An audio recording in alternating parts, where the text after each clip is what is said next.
Bonsoir à tous. Ce soir, nous avons une invitée, Marie-Monique Robin, qui a écrit Le Sixième Sens aux éditions du Chêne. Marie-Monique, bonsoir. Bonsoir. Ça va bien? Oui, ça va très bien. Décontracté, vous avez tout ce qu'il vous faut? Oui, mon petit café et tout. Bon, c'est super.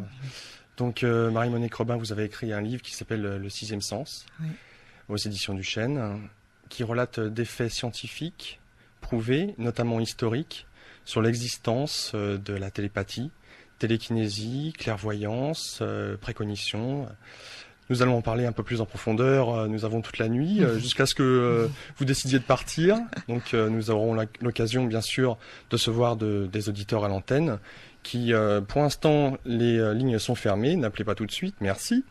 Nous parlons un petit peu ensemble et puis vous pourrez par la suite intervenir si vous le souhaitez. Marie-Monique Robin, vous êtes actuellement journaliste, réalisatrice à l'agence Point du Jour.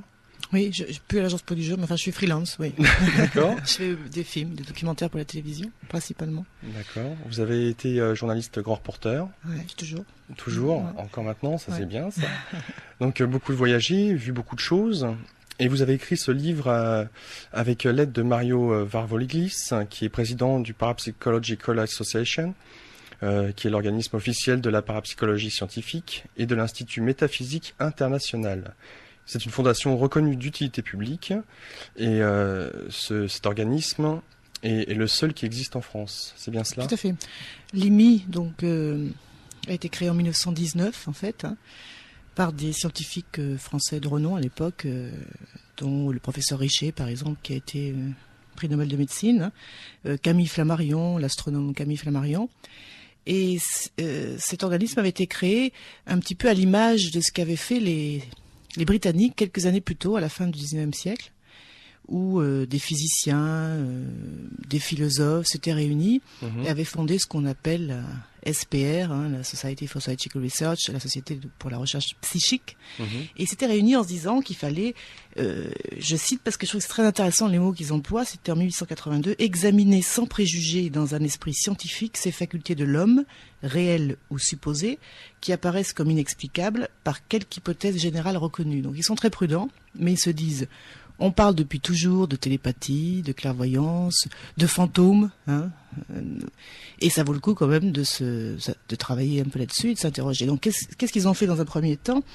Ils ont fait des enquêtes d'opinion, ce qu'on appelle aujourd'hui des enquêtes d'opinion, c'est-à-dire qu'ils ont lancé des appels à témoins. Ils ont reçu plein de témoignages dans tous ces domaines, donc clairvoyance, précognition, télépathie. Déjà au début du XXe siècle. Voilà, tout à fait, fin du XIXe siècle. Et à partir de là, ils ont eu tout un corpus. Ils ont contacté les gens, essayé de recouper les informations. Ils ont éliminé certains cas qui leur paraissaient un peu suspects. Et ils se sont dit, donc le résultat de tout ça, c'était de se dire, sur 17 000 témoignages reçus, il y en avait à peu près 80% qui leur paraissaient vraiment très sérieux. Donc ça voulait dire qu'il y avait à peu près 9,9% de la population britannique qui avait eu une expérience paranormale. Voilà. Et à partir de là, ils se sont dit, c'est quand même, c'est un vrai sujet d'étude, et c'est comme ça qu'est née la parapsychologie scientifique. Alors, est-ce que ces hommes étaient des scientifiques eux-mêmes? Oui, tout à fait. C'était des physiciens. Il y avait William Barrett. C'était des grands noms de la science à l'époque, au XIXe siècle. D'ailleurs, quand la SPR est créée, l'un de ses membres, en 1913, c'est Freud, qui va rejoindre la SPR, parce qu'à l'époque, tous ceux qui étaient scientifiques, il leur semblait tout à fait normal de s'intéresser à ça. Et la France, donc, a créé son propre institut en 1919. Alors, est-ce que c'est suite à ces recherches de la parapsychologie que Freud s'est intéressé à la télépathie ou notamment aux moyens de pouvoir endormir, traiter des patients sans qu'ils s'en rendent compte, à savoir l'hypnose? Oui, tout à fait.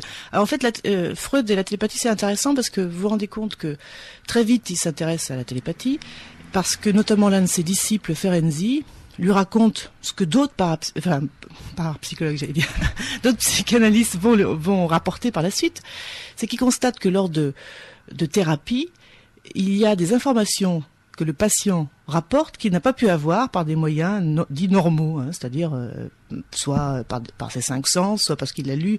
Et l'hypothèse donc de la télépathie se pose. Et Ferenczi en fait la remarque plusieurs fois à Freud. Freud, au début, est dans une position très prudente, parce qu'en fait, son problème à lui, c'est de faire reconnaître sa nouvelle science, la psychanalyse, par notamment le corps médical. Et comme tous ces sujets-là sont quand même entachés d'occultisme et tout ça, il peut pas lutter sur tous les fronts. Donc dans un premier temps, il va rien dire, et jusqu'au jour où, si je me souviens bien, ma mémoire est bonne, 1925, me semble-t-il, il est en train de rassembler tous ces textes pour pour la publication de ses œuvres complètes, et il fait un texte sur la télépathie. Ça provoque d'ailleurs un très grand débat dans la communauté psychanalytique, parce que certains lui reprochent, parce qu'il dit que pour lui, il n'y a absolument aucun doute que la télépathie existe, enfin, qu'il y a un phénomène télépathique, c'est-à-dire qu'il y a des capacités humaines qui permettent à deux individus de communiquer autrement que par les 5 sens reconnus. D'accord. Alors qu'est-ce qu'il relève comme fait que la télépathie marche ou ne marche pas? Est-ce qu'il y a des conditions a priori qui seraient favorables à la télépathie? Alors, lui, il n'a pas répondu à cette question. Il dit, je confirme que pour moi, il n'y a pas de doute, ça existe. Et c'est d'ailleurs la seule capacité psychique qu'il va reconnaître. À la différence d'ailleurs de Jung, avec lequel d'ailleurs il va se fâcher. Il va se fâcher d'ailleurs pour plusieurs raisons, sur l'interprétation de la sexualité, etc. Mais aussi sur l'existence ou non des phénomènes paranormaux. Jung, on le sait, était beaucoup plus ouvert, non seulement ça, mais enfin s'intéressait beaucoup aux phénomènes paranormaux. Et ça va être l'une des raisons de leur... Quelle était la différence majeure alors pour Jung avait quels a priori que n'avait pas Non, c'est-à-dire que Jung, lui, pense que non seulement la télépathie existe, évidemment, mais aussi la clairvoyance, la précognition. Jung, dans mon livre, j'ai montré des dessins que moi je ne connaissais pas avant, je trouve vraiment formidables. Dès qu'il rêvait, il avait l'habitude évidemment de les écrire, ses rêves, ou aussi de les dessiner. Et donc, il pense qu'il y a, vous savez, il y a un inconscient collectif, et on peut tous avoir accès à cet inconscient collectif, et donc bien sûr puiser, transmettre des informations à d'autres, à des proches. Pour Jung, tout ça, tout ce qui constitue le paranormal est quelque chose d'absolument établi, tout à fait. Alors que Freud, officiellement, ne reconnaîtra que l'existence de la télépathie. Alors après, il s'intéresse pas plus que ça à la télépathie. En plus, il va laisser tomber l'hypnose. Ceux qui vont essayer de comprendre et surtout de prouver scientifiquement cette fois l'existence de la télépathie, ce sont surtout les Américains, et notamment un monsieur qui est le père fondateur de la parapsychologie, j'allais dire expérimentale, c'est-à-dire qu'on va essayer de reproduire dans un laboratoire, avec un protocole rigoureux, un véritable protocole scientifique, des phénomènes de télépathie. Alors, c'est un monsieur on appelle toujours le surnom J.B. Rhine, qui en 1930, c'est un biologiste, va créer le premier laboratoire de parapsychologie scientifique et s'intéresser tout de suite, notamment à la télépathie. Et pour ça, il va demander à l'un de ses collègues de créer des cartes, on appelle les cartes de Zener, parce que son copain s'appelait Zener. Ce sont des cartes avec 5 signes. C'est très simple. Il y a un cercle ou une croix, un triangle, un carré. Voilà, ou des petites vagues. Et il va faire des milliers de fois la même expérience au début, c'est-à-dire c'est comme si je vous demandais à vous êtes là en face de moi, vous avez les cartes de Zener, 5 fois 5, 25 cartes, donc ça veut dire qu'il y a 5 fois un cercle, 5 fois un carré, 5 fois, etc. Et je ne vous vois pas, je vois pas ce que vous faites, donc vous prenez une carte, vous vous concentrez dessus, c'est un cercle par exemple, et moi en face, en respectant chronologiquement évidemment, il y a un signal de temps, évidemment, une pendule, parce qu'on se voit pas. J'ai essayé de deviner ce que vous... la carte que j'ai relevée. Tout à fait.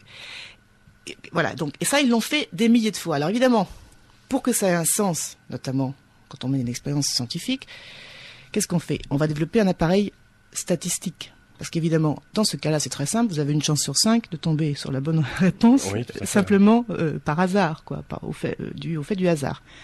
Donc, si on fait des milliers d'expériences et donc on relève ça et on compare donc à la ligne de base du hasard et qu'on constate que vous avez obtenu une bonne réponse beaucoup plus souvent que ne le voudrait le hasard, là l'hypothèse de la télépathie est une possibilité. Vous comprenez ce que je veux dire? D'ailleurs, ils sont très prudents d'ailleurs. Ils disent, on ne peut pas faire autrement. Il faut essayer d'appréhender ce phénomène, essayer de voir est-ce qu'il existe, de le mesurer. Donc pour le mesurer, il faut des chiffres. Donc c'est l'appareil statistique qui va donner la solution.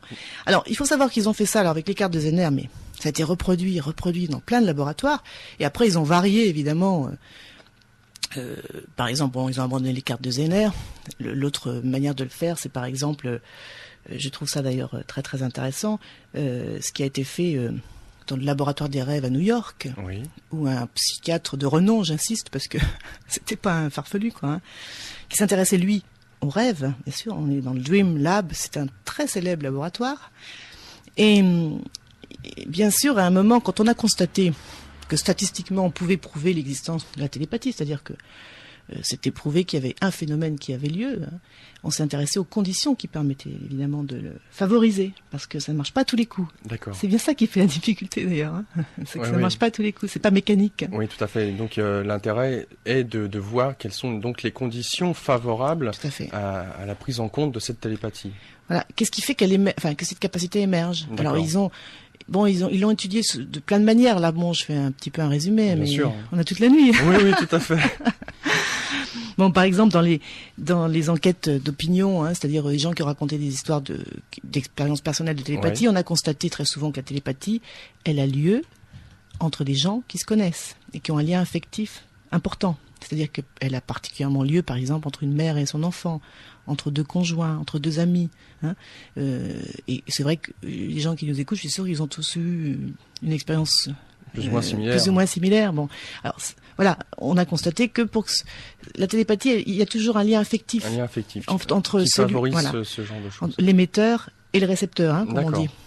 Et puis, très souvent, quand ça a lieu de manière spontanée, hein, je parle pas de laboratoire, on verra au laboratoire après, quand ça a lieu de manière spontanée, l'information qui est transmise est très souvent une situation de crise. C'est-à-dire que la télépathie, c'est quelqu'un, par exemple, qui, en pleine nuit, va se réveiller, qui a fait un cauchemar, mais en fait, parce qu'il vient de voir, je ne sais pas, son fils dans un accident de voiture, par exemple. Hein. Donc c'est souvent une situation de crise qui annonce soit la mort d'un proche, hein, quelque chose qui va le choquer profondément psychologiquement. Alors ça, c'est une chose. Après, on s'est interrogé, on s'est demandé qu'est-ce qui fait que cette capacité émerge ou pas, hein, à part cette proximité affective entre l'émetteur et le récepteur. Et c'est là que la plupart des gens qui ont travaillé là-dessus se sont rendus compte qu'il y avait un état particulier, un état de conscience. On y vient. Ouais. Voilà, parce que ça, c'est un sujet qui est transversal. Je veux dire, là, on parle de télépathie, mais si on parle de clairvoyance après ou précognition, on verra que ou de biopsychokinèse, c'est quelque chose qui est permanent. On s'est rendu compte qu'il y avait un état particulier. Alors, le rêve, c'est un état particulier. C'est ce qu'on appelle un état modifié de conscience, la période du rêve. Hein. Oui, tout à fait. Oui. Donc, on sait depuis, grosso modo, une 50aine d'années que le cerveau émet des ondes cérébrales. Oui. On sait aussi que, normalement, dans les états dits normaux, les deux hémisphères cérébraux n'émettent jamais les mêmes ondes au même moment. Ils sont rarement synchrones. Hein. Sauf dans des situations particulières qui sont en général, d'ailleurs, les états modifiés de conscience. Ce sont des états privilégiés où les hémisphères cérébraux sont synchrones. Alors, on s'est rendu compte ils ont procédé de manière très pragmatique, comme on doit faire en science d'ailleurs. Hein. D'abord, on constate que souvent l'information télépathique émerge pendant un rêve. Donc on se dit, tiens, comment ça se fait, hein. Et donc, ils ont mené un certain nombre d'expériences pendant cet état particulier du rêve. Qui est le sommeil profond. Alors oui, il faut savoir que je résume parce que c'est vrai, c'est assez complexe, mais il y a différents stades dans le sommeil. Hein. D'accord. Et à chaque stade correspond certaines ondes, alpha, bêta, etc.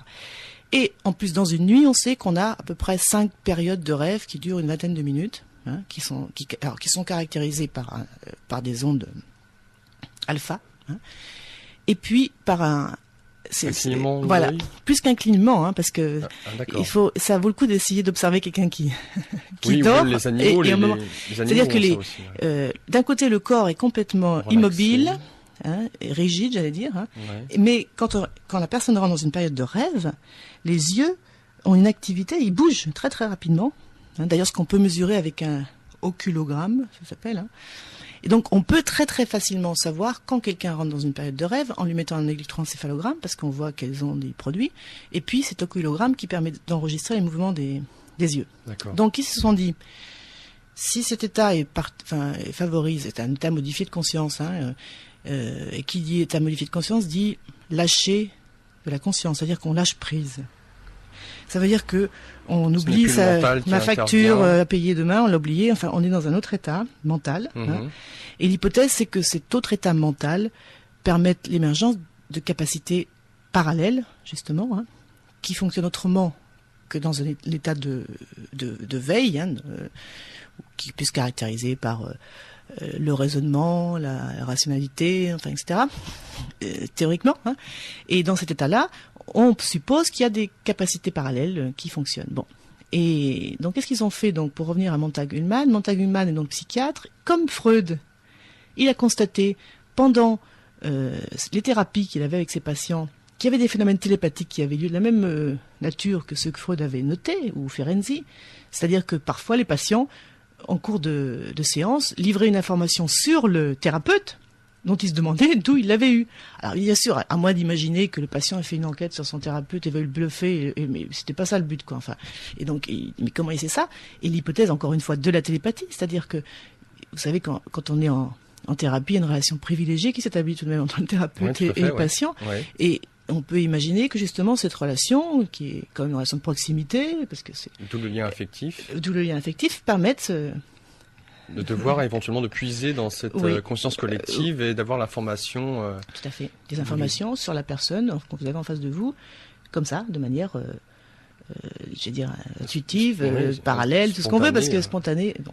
Alors ils ont fait, Montag Ullmann à partir de là a créé tout un protocole de recherche. Basé donc sur le rêve qu'on appelle dream télépathie, la télépathie par le rêve, plusieurs années, c'est très intéressant. Bon, dans le livre, je présente plusieurs résultats, mais donc ils ont fait une chose très simple, ils ont demandé à des volontaires, parce que l'idée toujours dans ce cas-là, dans tous ces laboratoires qui ont travaillé depuis Rhine, et Rhine le premier, l'hypothèse c'était, ce sont des capacités humaines, latentes chez tout le monde, qui ne sont pas développées parce que on ne les encourage pas, pour plein de raisons, on peut en revenir là-dessus si on veut. Mais elles sont latentes. Donc leur hypothèse c'était, si elles sont latentes, on va essayer de voir si chez tout un chacun, elles peuvent émerger d'une manière ou d'une autre. Est-ce qu'on peut trouver des conditions qui puissent favoriser, etc. Donc ils prenaient n'importe qui. Ils prenaient pas des gens doués, réputés doués. Personne lambda. Voilà, donc des volontaires. D'accord. Donc les volontaires, en l'occurrence, souvent c'est des étudiants de l'université. Oui, là on est à New York. Donc ils prenaient des étudiants, ils les couchaient dans un laboratoire avec l'électroencéphalogramme et l'oculogramme. Et dès qu'on a enregistré le moment où le dormeur rentrait dans la phase rêve, très particulière, la phase rêve, environ 20 minutes, comme je vous ai dit, 5 fois dans la nuit. Donc à ce moment-là, il y avait l'émetteur qui se concentrait, en général, l'expérience de Montag Ullmann, c'était des tableaux de grands peintres. Vous voyez, n'importe quel tableau de grands peintres, de Dali, de Picasso. Et il se concentrait dessus. Quand la phase de rêve s'arrêtait, ça se voyait très facilement, encore une fois, on réveille le dormeur et on lui demande de raconter ce qu'on appelle sa mentation, c'est-à-dire toutes les images mentales qui lui traversent l'esprit. Donc vraiment, c'est ça le jeu, c'est vous raconter tout ce qui vous vient. Voilà, et c'est enregistré, il se rendort et on recommence. Et toute la nuit, l'émetteur envoie la même image, il se concentre sur la même image. Le matin... Donc je précise que l'émetteur est quelqu'un qui est à côté du dormeur et qui regarde une toile et qui se concentre dessus. Voilà, tout à fait. Il n'est pas dans la même pièce d'ailleurs. D'accord. L'autre dort, j'ai mis une photo, parce que ça a été photographié. Voilà, et le matin, après ils se sont dit comment on va analyser ça, évidemment. Alors, ils ont fait une chose, c'est toujours pareil, parce que il faut des chiffres. La science veut des chiffres. Alors, est-ce que c'est la meilleure manière d'appréhender les genres de phénomènes? Enfin, en tout cas, quand on veut faire quelque chose dans un laboratoire, on est obligé d'avoir des chiffres. Alors, qu'est-ce qu'ils ont fait? Ils ont transcrit tous les rapports, donc de verbaux de ce qu'avait raconté le dormeur, transcrit. Et puis, ils ont remis ça à ce qu'on appelle des juges aveugles, c'est-à-dire des juges qui ne savent absolument pas de quoi il s'agit, les épreuves, et voilà, et quel était le tableau sur lequel on s'est concentré pendant la nuit, etc. Et on disait aux juges, voilà, vous avez les rapports. Maintenant, on vous donne 8 tableaux, dont parmi lesquels il y a bien sûr la cible, la bonne cible, et vous essayez d'appareiller, si vous voulez, de voir s'il y a des points communs, et puis si à partir de ce que vous lisez des rapports, de ce qu'a raconté le dormeur, vous pouvez trouver quelle est la toile, d'accord? Alors, statistiquement, il y a une chance sur 8, là, que le juge tombe dessus, la bonne cible, par hasard, bien évidemment. Ce qui est intéressant après, c'est de voir si on répète l'expérience plein de fois, si la probabilité est dépassée, et donc l'hypothèse, bien sûr, de la télépathie est confirmée. C'est très spectaculaire, ce qu'ils ont fait. Je donne quelques exemples dans le livre, mais là, encore une fois, quand vous voyez ces résultats, qui ont été minutieusement épluchés, etc., avec beaucoup de soin, parce que c'est pas des gens, encore une fois, j'insiste beaucoup là-dessus, c'est des gens sérieux, quoi. l'hypothèse de la télépathie semble tout à fait confirmée. Alors ça, c'est un exemple, mais il y en a eu plein d'exemples, hein, même en France. Alors d'un point de vue historique, est-ce que à travers l'humanité, on relève des cas de télépathie? Alors bien sûr, moi dans le livre, j'ai essayé de... Bon, d'abord, le centre du livre, c'est bien sûr de présenter toutes ces expériences qui ont été faites, principalement d'ailleurs aux États-Unis, en Angleterre, en Allemagne, parce qu'en France, il y a eu très peu de choses. Hein. Il y en a eu quelques-unes, mais très peu. Parce que je trouve que c'est très méconnu et c'est dommage. C'est intéressant de savoir ce qui a été mené depuis un siècle, hein, ces travaux qui ont été menés. Mais au-delà de ça, ce que je trouvais intéressant aussi, c'était, et pour moi c'était passionnant, c'était de replonger dans l'histoire de l'humanité. Parce que finalement, pourquoi ces scientifiques s'intéressent à ça? Parce que tout simplement, on en parle depuis la nuit des temps. Et c'est logique, c'est normal. Quand des phénomènes comme ça sont rapportés depuis la nuit des temps, la démarche qui me paraît la plus évidente quand même, c'est de s'interroger. Enfin, je trouve ça même étonnant qu'on ne le fasse pas, quoi. On s'intéresse très souvent en science à des choses complètement qui nous paraissent très... Enfin, bref. Mais là... et depuis tout le temps, bon, la télépathie, j'ai rapporté quelques petites histoires, mais... Ouais. Mais il y en a... Enfin, je veux dire, prenez n'importe quelle partie du monde, n'importe quel livre... sacré ou pas sacré, littérature, vous retrouvez des gens qui racontent des histoires de télépathie. Bon, là, j'ai rapporté l'histoire d'Alfred de Musset, par exemple, parce qu'elle a été... Ah oui, alors je vous en prie, comptez-la, histoire de voir un petit peu comment nos éditeurs pourront réagir par la suite. Alfred de Musset, bon, alors, bien sûr, tout mon travail, ça a été... Alors, moi, je suis journaliste, hein, donc... je suis un peu fouille, hein, oui, pointilleux, hein. Voilà, oui, je suis même à chercher. Oui. Alors j'ai essayé de retenir à chaque fois, c'est pour ça que c'était un énorme boulot finalement. Par exemple, Alfred de Musset, j'ai retenu parce que il y a les témoins qui ont rapporté cette histoire. Il y a sa gouvernante qui l'a vu revenir avec les témoins tellement bouleversés qu'elle a écrit là-dessus. Enfin, elle a rapporté à son tour. Parce que comme c'est un sujet très délicat ici, dans ce pays, donc j'ai essayé de prendre des histoires vraiment où il y a plein de témoins qui rapportent la même chose. Alors là, Alfred de Musset se balade avec deux amis près du Louvre, et d'un seul coup, il s'arrête, et il est apparemment saisi, tremblant, pâle, enfin, ses deux amis, qu'est-ce qu'il a? Et il dit, mais vous n'entendez pas, et les autres n'entendent rien. Et il dit, j'entends une voix qui me dit, je suis assassiné au coin de la rue Chabanais. Voilà. Je suis assassiné au coin de la rue Chabanais. Les deux copains pensent qu'il est totalement, qu'il a pété un câble, pour dire les choses clairement. Et puis 10 minutes après, je dis ça de mémoire. Un quart d'heure plus tard, voilà, j'écris, il voit passer devant lui une civière portant le corps ensanglanté d'un jeune homme qui vient de se faire assassiner. Bon. Et cette histoire a été rapportée en 1897 par Adèle Collin, la gouvernante d'Alfred de Musset, ainsi que les deux témoins. Bon. Mais c'est un exemple. Alors, ce qui est intéressant de noter, d'ailleurs, dans cette histoire, c'est que, bon, là, c'est pas un rêve, hein, parce qu'il aurait pu avoir... Non, il était conscient. Il était conscient. Avec des amis. Voilà. Ouais.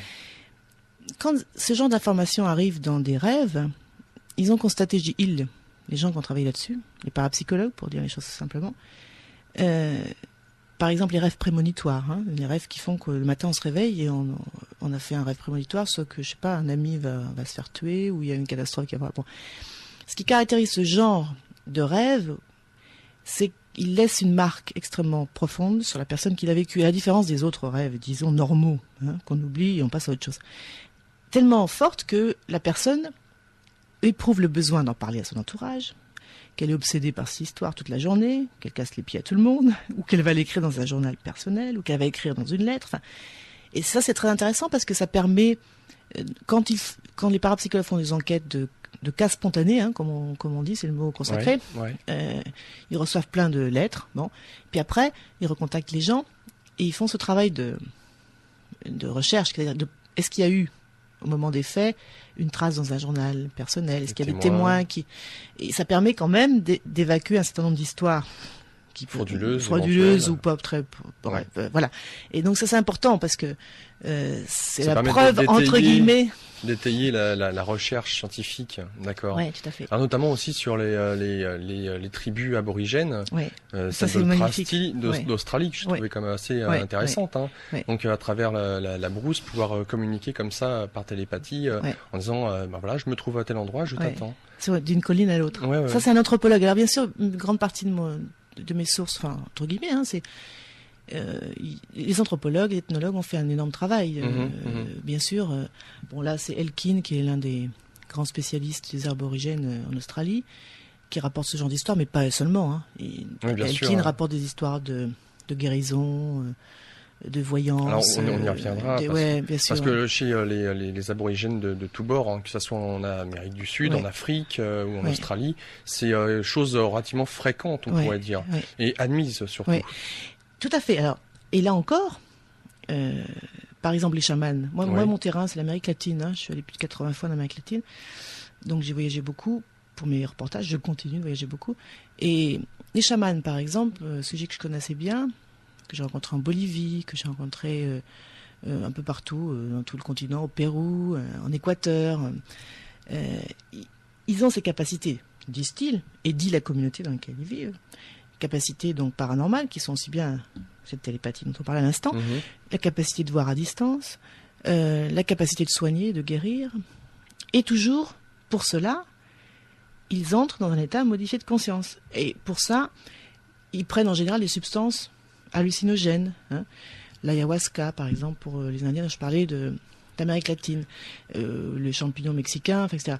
Ce sont des substances qui vous plongent dans cet état modifié de conscience dont on parlait tout à l'heure, qui se caractérise toujours par la même chose, c'est-à-dire que la conscience lâche, et on a étudié aussi d'ailleurs les cerveaux. Il y a des Américains qui ont étudié, j'ai rencontré récemment à Chicago pour un reportage que j'ai fait sur le même sujet pour envoyer spécial, un neurologue qui a travaillé 20 ans sur les chamans brésiliens, par exemple, et qui a étudié leur cerveau pendant le moment où ils rentrent en transe, parce que souvent, ce sont des états de transe. Hein. À l'aide d'encéphalogrammes. Oui, tout à fait, tout simplement. Ouais. Et il s'est rendu compte que quand ils ont atteint cet état de transe, leurs deux hémisphères, comme je disais tout à l'heure, cérébraux sont synchrones, donc ils rentrent dans un état modifié de conscience, avec une activité cérébrale extrêmement forte, parce que c'est minimum 40 Hz par seconde. Alors moi je rapporte ce que m'a dit le neurologue, c'est une activité très... Vous savez en temps normal combien les deux hémisphères peuvent dégager pour une personne? Alors quand on est dans un état de relaxation par exemple, profond, on est à 10. Ah oui, en effet, oui. Alors ce qui est intéressant, c'est qu'il dit, le neurologue aussi, c'est que il rentre très vite dans cet état-là, quoi. Et c'est très, très surprenant, enfin pour lui, hein, neurologue, parce qu'il dit ces états-là, normalement, ça s'obtient, alors soit à un moment d'un énorme stress. Il me donnait comme exemple, il dit c'est comme si vous étiez sur une autoroute, et vous voyez arriver une voiture en face alors qu'elle ne devrait pas être là. Et en sens inverse, et donc là vous avez un moment de speed total. Il dit on peut imaginer, voilà, c'est une espèce de truc là qui donne que le cerveau le speed, coup de fouet est terrible. Adrénaline. Et il dit ce qui est étonnant chez les chamans, c'est que ils atteignent cet état-là très rapidement. Alors évidemment en prenant des substances hallucinogènes très souvent, hein, et donc je voulais donc vous dire avec ça que pour les états modifiés de conscience, il y a plusieurs manières bien sûr de les atteindre. Les mystiques le feront d'une autre manière, par la méditation. D'accord, que ce soit chez les soufis ou les yogas, les yogis. Bien sûr, oui. Je rapporte par exemple des expériences qui ont été menées aussi par toujours pareil, les scientifiques américains, parce que c'est en général eux, ou des Britanniques aussi d'ailleurs, chez des lamas, hein, qui s'intéressaient à des lamas qui... il y a une coutume, notamment au Tibet, qui fait que ces moines vont... de très haute altitude où il fait donc très froid, se mettre nus et se recouvrir d'un drap mouillé. Donc moi j'imagine même pas, je suis très frileuse. Ils se mettent à méditer et je sais plus de mémoire, hein, mais en une demi-heure, enfin je trouve complètement fou quoi. La pièce dégage de la vapeur quoi, hein, et c'est uniquement l'activité corporelle de ces moines en méditation. Et donc ces scientifiques ont tout mesuré. Alors j'imagine, faut s'imaginer la scène, les moines avec le drap et puis en même temps électroencéphalogramme et etc. Oui, c'est-à-dire aussi ils mettent des électrodes au bout des doigts pour mesurer. Ça sert très souvent. Je vous laisse finir. Oui, allez-y. Pour mesurer le flux sanguin au bout des doigts. Hein. Et bref, ils font un tas de mesures. Tout ça pour constater que ces moines, simplement par leur activité de méditation, arrivent à contrôler baisser leur rythme cardiaque, etc. Température du corps, ils ont mesuré. Augmenter ou la baisser ? Selon les cas, augmenter ou baisser, l'un ou l'autre, mais en tout cas, ils influencent directement la température du corps. Et ils ont une activité cérébrale particulière, qui est aussi un état modifié de conscience, où encore une fois, là, il y a une synchronisation des hémisphères cérébraux.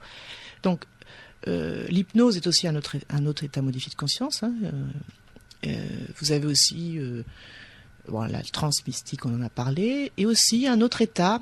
En fait, dans le langage courant, parce que c'est très intéressant aussi, ça c'est un autre point de vue, c'est le point de vue de l'historien des langues. Et c'est intéressant de constater, j'ai rencontré une fois à l'école des hautes études un professeur d'histoire qui s'intéresse à l'histoire médicale pour mon enquête, et qui me faisait remarquer que dans la langue française, mais dans toutes les langues en fait, il y a des traces de tous ces phénomènes. On parle d'état second. J'étais dans un état second. Ça veut dire quoi quand on dit ça? Veut dire j'étais à côté de mes pompes. En fait, ça veut dire ça en fait. Ouais. Et quand ça veut dire que. mais c'est ces moments-là que la langue a complètement assimilé, dans lesquels il se passe des choses extrasensorielles. Alors peut-être vont avoir l'impression de se dédoubler, vous voyez, ou on va avoir un flash qui fait qu'on va avoir l'impression, de voir un événement, une scène, quelque chose. Enfin voilà. Ouais. On appelle ça des états seconds. Il me faisait remarquer aussi, on dit la main verte. C'est quoi la main verte? C'est quelqu'un qui arrive qui a la main verte pour faire pousser les plantes, parce que sa main, voilà, elle a quelque chose qui fait que les plantes, elles aiment bien, voilà. Il y a plein d'expressions dans la vie courante qui font qu'on a complètement intégré ce genre de phénomène, parce que ça fait partie de notre quotidien, de manière confuse, pas forcément consciente en tout cas. Alors, est-ce que la télépathie serait plus présente, je dirais, chez les jumeaux? Alors, les vrais jumeaux? C'est ce qu'on dit. Il y a eu des études qui ont été faites là-dessus, que cette grande proximité, évidemment, maximale dans ce cas-là. De lien affectif. Oui, tout à fait.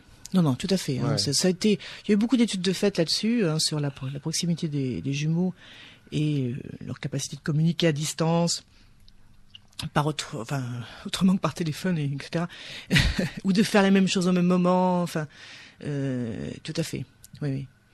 Alors, au-delà de la télépathie, qui est à la rigueur le cas le plus courant et le plus connu des gens qui ne s'y intéressent pas spécialement, nous avons aussi la clairvoyance, d'où la psychométrie. Alors, psychométrie, je lis un petit peu ce que c'est.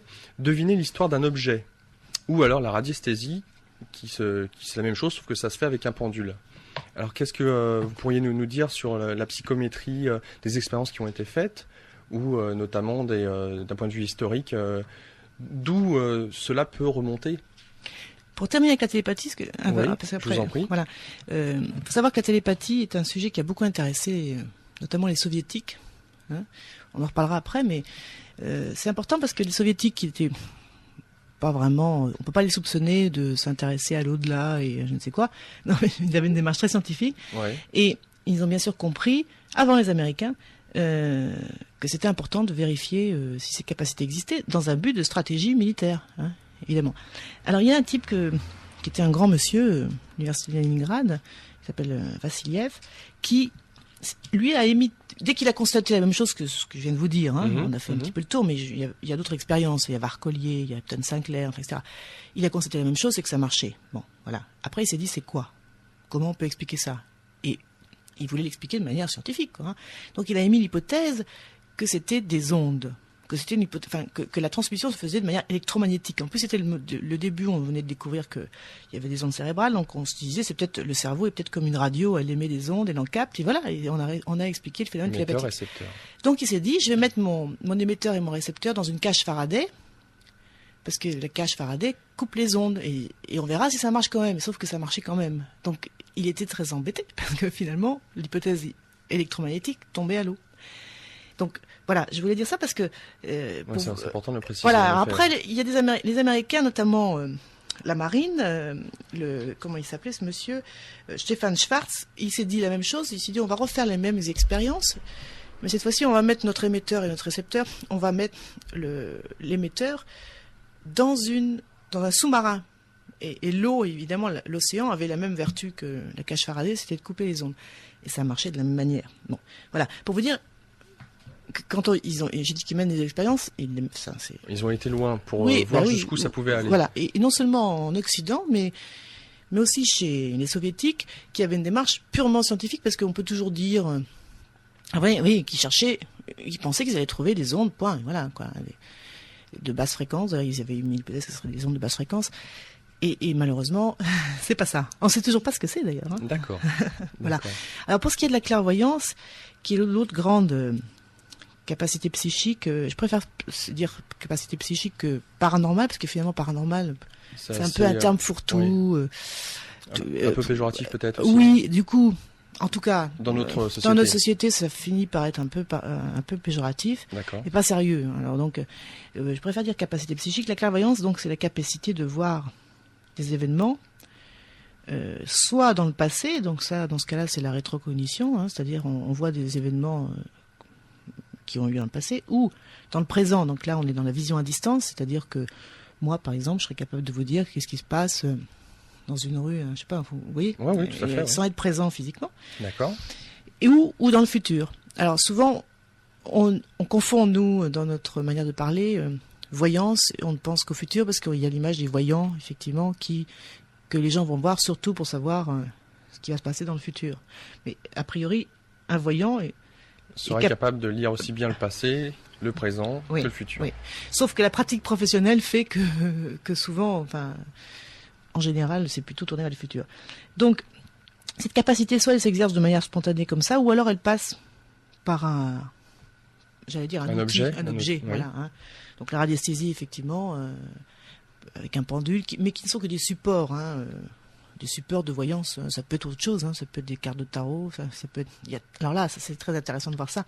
J'ai un petit encadré qui rapporte toutes les manières qui existent dans le monde. Pas toutes, j'en ai choisi 25.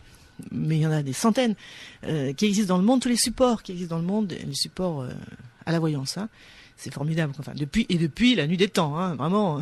Alors nous avons, pour faire un petit récapitulatif, comme ça je dis de tête, nous avons la boule de cristal, donc le pendule, les cartes de tarot, lire à travers les entrailles des animaux, les mares de café. Ouais, puis les entrailles des animaux, les nuages. Aussi. Vous prenez un coq, vous le mettez dans un cercle et puis vous balancez du blé, puis vous voyez dans quelle direction. Enfin, vous voyez, il y a tout. Ah non, tout peut être support de voyance. L'essentiel, c'est que ça serve à. Ce que je comprends moi de tout ça, c'est que ça serve à libérer justement se détacher de la conscience pour arriver à un autre état. Je pense que c'est ça en fait. Il suffit d'y croire dans le bon sens du terme, c'est-à-dire que n'importe quoi peut aider. Ce qu'il faut, c'est arriver à se détacher. Et ça, tout le monde tous racontent ça. Qu'est-ce qui fait, je sais pas moi, dans l'Église catholique, c'est pareil. Je veux dire, quand par exemple Jésus va soigner quelqu'un, il va prier avant. Enfin, vous voyez, enfin, je veux dire, c'est toujours été comme ça. On se coupe du monde et c'est là qu'il se passe des choses. Cette forme de méditation, avec ou sans support. Voilà, tout à fait, avec ou sans support. Alors donc, la clairvoyance, c'est pareil. Il y a eu beaucoup d'expériences de fait. Vraiment beaucoup d'expériences de fait. De la même manière, J.B. Rhine, dont je parlais tout à l'heure, a recommencé avec ses petites cartes de Zener. Et là, c'était donc, c'était pas par envoyer mentalement. Il fallait donc deviner quelle carte venait les tirer par de la même manière. Hein. Même chose avec des dés. Il a fait beaucoup avec des dés, mais je sais plus, c'est 2 millions d'essais. C'est énorme. C'est énorme. Et fait dans 40 laboratoires. Normalement, je vous dis ça de mémoire, mais enfin, pour vous donner une idée, quoi. Hein. Avec tout ça, bien sûr, après la moyenne statistique, etc. Et c'est très, très probant. C'est-à-dire que la probabilité que ce soit dû au hasard, que les résultats obtenus soient dus au hasard, c'est de l'ordre de 1 sur 10 puissance 20. Enfin, un truc qui n'existe pas, quoi. Enfin, voilà. Je dis ça tout ça de mémoire, mais enfin, c'est pour vous dire, parce que les chiffres, bon. Mais, voilà.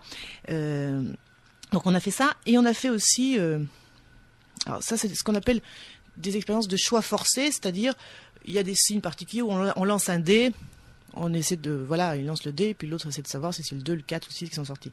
Et on a fait aussi des expériences qui sont pour moi en fait plus intéressantes finalement, parce que là, dire que c'est le fait du hasard paraît vraiment très difficile, c'est-à-dire que l'expérience par exemple qui a été menée par des physiciens à Stanford, dans un centre de recherche très je dis toujours la même chose, mais enfin très célèbre. C'est important, je crois, de le signaler, oui, parce que là, on s'appuie sur des preuves scientifiques qui ont été faites, et pour que les auditeurs, auditrices qui nous écoutent puissent éventuellement appuyer la véracité de vos propos, dans ce cas-là, se réfère à votre livre. Donc oui, c'est important de le souligner. Hein. Voilà, donc 2 physiciens, Harold Puthoff et Russell Targ, étaient donc au Stanford Institute, sur la côte de Californie, pas de San Francisco, centre de recherche de physique très connu. Eux, pour plusieurs raisons, un jour décident de mener des expériences on appelle ça remote viewing, hein, vision à distance. Donc de voyance, de clairvoyance. Bon. Le protocole est toujours le même, ils le répètent, extrêmement contrôlé, et il faut voir les précautions qu'ils prennent pour expliquer qu'on ne peut pas avoir triché, parce que voilà, c'est vraiment... Donc ils préparent des enveloppes avec des destinations qui sont situés dans un rayon assez proche quand même de l'Institut pour pouvoir s'y rendre au maximum une demi-heure en voiture. Et ça peut être n'importe quoi, un parc, un restaurant, n'importe quoi. Et donc, il y a l'expérimentateur A qui est avec le voyant, appelons-le le voyant, mais c'est pareil, c'est n'importe qui, hein. Mais il va se dégager des gens plus ou moins doués. Mais comme vous pouvez être doué en musique, et moi pas, ou l'inverse, enfin voilà. Et donc, l'expérimentateur B prend sa voiture, et avec un système de tirage aléatoire, c'est-à-dire que c'est un système qui balance des chiffres de manière totalement au hasard, quoi. Au hasard, d'accord. Donc, c'est une petite machine toute simple, enfin, il va sortir le numéro 3, il prend l'enveloppe numéro 3, et il ouvre l'enveloppe, il faut qu'il se rende... à une demi-heure de là, voilà, à tel endroit. Voilà. Et donc, à l'heure précise, parce que, voilà, l'autre, celui qui est resté avec le voyant, disons, doit essayer de dire ce qui lui passe par la tête. Voilà. Il raconte. C'est totalement troublant. Vous voyez, des centaines d'expériences, enfin, je veux dire, c'est vraiment troublant. C'est-à-dire, là, encore une fois, la probabilité que ça soit dû au hasard est quand même...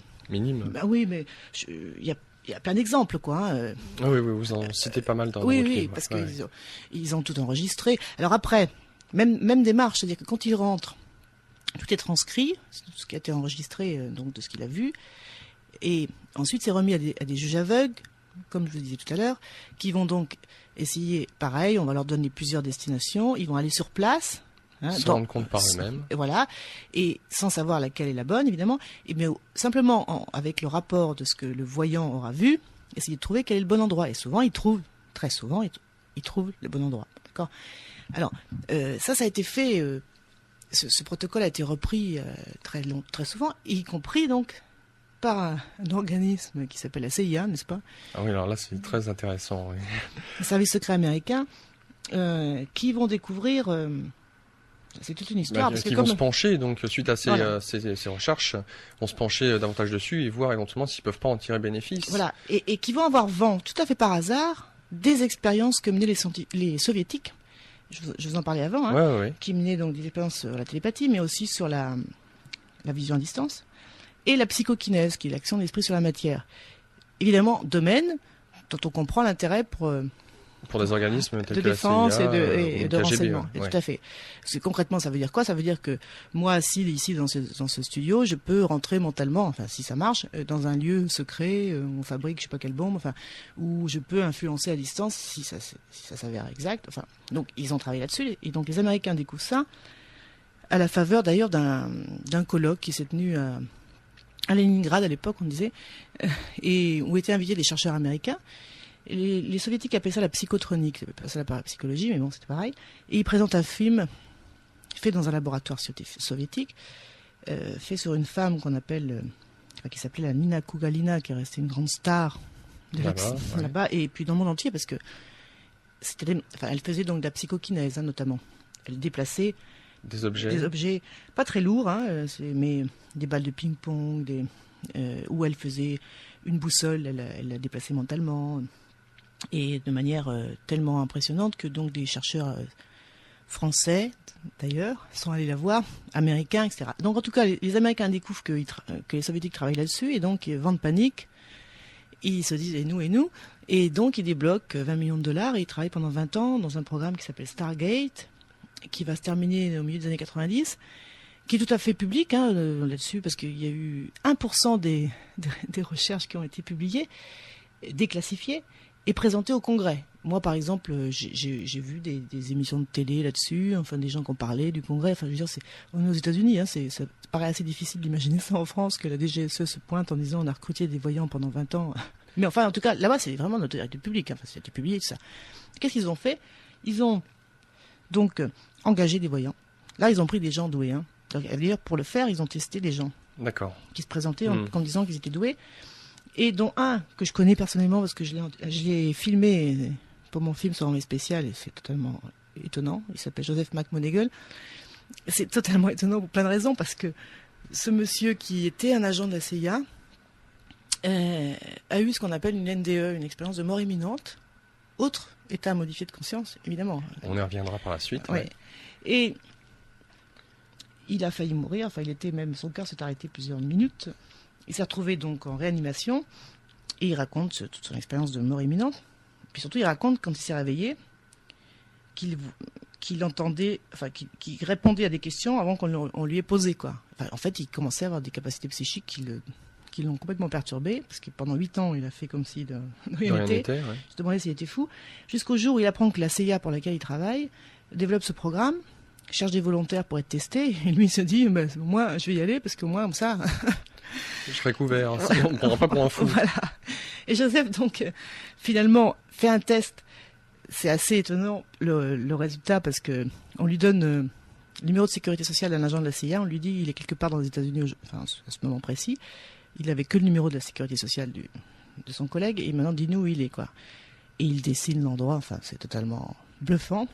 Et ce type va faire, enfin, lui et d'autres. Hein, à partir de ce moment-là, ouais. Et il va amener 200 missions de remote viewing par mission, c'est-à-dire, sa mission, c'est vraiment d'entrer dans des lieux secrets. Voilà, de voir des lieux secrets. Je me donne plusieurs exemples quand il est classifié dans le livre, avec les dessins, les cibles et tout ça. Il va, par exemple, permettre de retrouver le général Dawson qui a été kidnappé par les Brigades Rouges. L'histoire, moi, j'ai retrouvé, par exemple, CBS qui fait toute une interview sur cette histoire, hein, comment il l'a retrouvé. Enfin, je veux dire, c'est passé à la télé américaine. Enfin, personne ne savait où était Dawson, kidnappé par les Brigades Rouges dans le nord d'Italie, et lui, il a retrouvé la rue, l'immeuble, et il a été libéré comme ça. Et finalement, il va être décoré de la Légion du Mérite, qui est vraiment quelque chose d'important aux États-Unis, pour remote viewing. C'est écrit sur sa décoration. C'est complètement déconcertant. Oui. Comment cela se fait-il que Stargate, donc, qui a été créé par les Américains, et qui a pris fin, d'après ce que vous dites, 95, je crois, dans le milieu des années 90, comment ça se fait que la France n'en a pas eu vent, ou elle n'a pas voulu s'y intéresser, ou C'est très curieux. Alors ça, c'est l'Europe en général, je dis la France, mais l'Europe en Europe... à part l'URSS, l'Angleterre, si, ils ont travaillé dessus, l'Allemagne. La France, non. Enfin, que nous sachions. Parce que, bon... D'accord. Moi, on n'a pas eu vent de recherches qui ont été portées dessus non, à ma connaissance, non. Ouais. Mais encore une fois, on ne sait pas forcément tout. Pas tout, hein. Non, forcément. Tout, on ne dit rien. Mais non, ça, que je sache, non. Mais ce programme américain, encore une fois, il a été donc... Ensuite, ils ont fait une démarche vraiment scientifique. D'ailleurs, ce sont les deux physiciens dont je parlais tout à l'heure de Stanford qui ont coordonné les expériences sous la houlette de la CIA. Mais la CIA, c'était pas des expérimentateurs. Donc, ils ont confié ça au Stanford Research Institute, étant donné qu'ils avaient déjà mené ces expériences avant dont je vous ai parlé, de vision à distance. Et puis, ils ont fait ça pendant 20 ans. Et après, ils ont confié tous les résultats à 2 chercheurs américains, dont une qui s'appelle Jessica Hutt, qui est une statisticienne de Californie, qui est plutôt ouverte par rapport au phénomène psy, et en revanche, comment on appelle ça, un scientifique sceptique, parce qu'ils ont fait ça très bien, quoi. Et vraiment l'un des sceptiques les plus importants des États-Unis, qui ont analysé toutes les recherches menées pendant 20 ans. Et au bout du compte, même le sceptique dit que... oui. Voilà. Oui. Vous verrez comment il se formule. Je suis en train de chercher parce que je n'ai pas tout appris par cœur, ce que j'ai écrit dans mon livre, c'est pas grave. Comment c'est... Voilà. Alors voilà, comment il termine, Dr. Hyman. J'accepte l'assertion du Dr. Hutt selon laquelle les résultats statistiques des expériences sont bien au-delà de ce que l'on peut espérer du hasard. Voilà. Alors lui, c'est déjà beaucoup qui disent ça. Parce qu'elle, Jessica Hutt, dit, il est clair, elle dit carrément, hein, il est clair que l'anomalie cognitive, alors ça c'est le terme scientifique pour dire qu'il y a quelque chose d'anormal dans le cadre de la science normale, enfin expérimentale, l'anomalie cognitive, c'est-à-dire le phénomène paranormal en fait, hein, est possible et a été démontrée. Cette conclusion est fondée non pas sur une croyance, mais sur des critères scientifiques communément acceptés, dit la statisticienne qui analyse donc. Et Hyman dit qu'il peut pas dire le contraire. Voilà.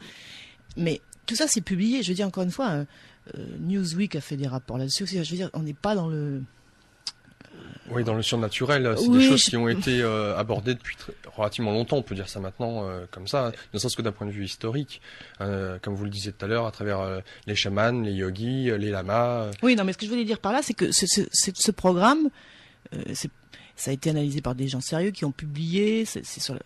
On n'est pas dans un truc de secte. Oui. Je sais pas quoi. Enfin, c'est pas surnaturel. Enfin, les gens qui se sont penchés dessus sont des gens à la base peut-être même cartésiens qui ne croient pas. Ça pour Hyman, ça c'est sûr. Et puis qui ne peuvent pas. aussi. Donc voilà. moi, je trouve que c'est intéressant de porter ça à la connaissance du public, c'est tout. On en fait ce qu'on veut après. Mais moi qui suis journaliste, par exemple, je trouve que c'est mon travail de rapporter ça, quoi. Enfin, voilà. Alors après, évidemment, la clairvoyance, comme vous disiez, alors ça, c'est une chose qu'on rapporte depuis la nuit des temps. Hein. Ça, c'est pareil. Hein. C'est les mêmes capacités dont on parlait tout à l'heure. Hein. Les chamans, on dit que les chamans sont capables de voir à distance. Effectivement, évidemment. Et c'est les fameux siddhis chez les yogis. Voilà, tout à fait, qui fait. Donc, a priori, la méditation, peut-être aussi le jeûne. C'est même pas peut-être, c'est sûr hein, que le jeûne contribue à permettre d'avoir les siddhis, c'est les pouvoirs, hein, si je me trompe, hein, c'est ça. Tout à fait. Alors il y aurait un siddhi par exemple qui permet d'avoir une vision interne du corps, un petit peu comme un rayon X. Ouais. Donc c'est la clairvoyance aussi, hein, parce qu'on n'est pas censé voir. D'accord. Voilà. Et ça fait partie de l'un des 8 siddhis. Les siddhis étant ces pouvoirs paranormaux que le méditant acquiert au fur et à mesure de la méditation. Alors évidemment, selon son degré d'élévation spirituelle, peut-être. Il arrive plus ou moins à les développer, évidemment. D'accord. Et la clairvoyance en est un, hein, bien sûr. Ouais. Alors je tiens à préciser aussi une chose qui est intéressante, je trouve, que ceux qui sont le plus sensibles à la télépathie ou à la clairvoyance, donc en dehors des gens qui font éventuellement des psychothérapies ou des yogas, hein, des yogis, pardon, je vais y arriver. Il y a aussi beaucoup d'artistes a priori, et notamment les schizophrènes et les autistes. Ouais, alors ça c'est plusieurs choses différentes. Donc ce qu'ils ont constaté, parce que c'est pareil, ils ont essayé de voir s'il y avait des populations qui étaient plus sujets, voilà, et plus douées entre guillemets. Ouais.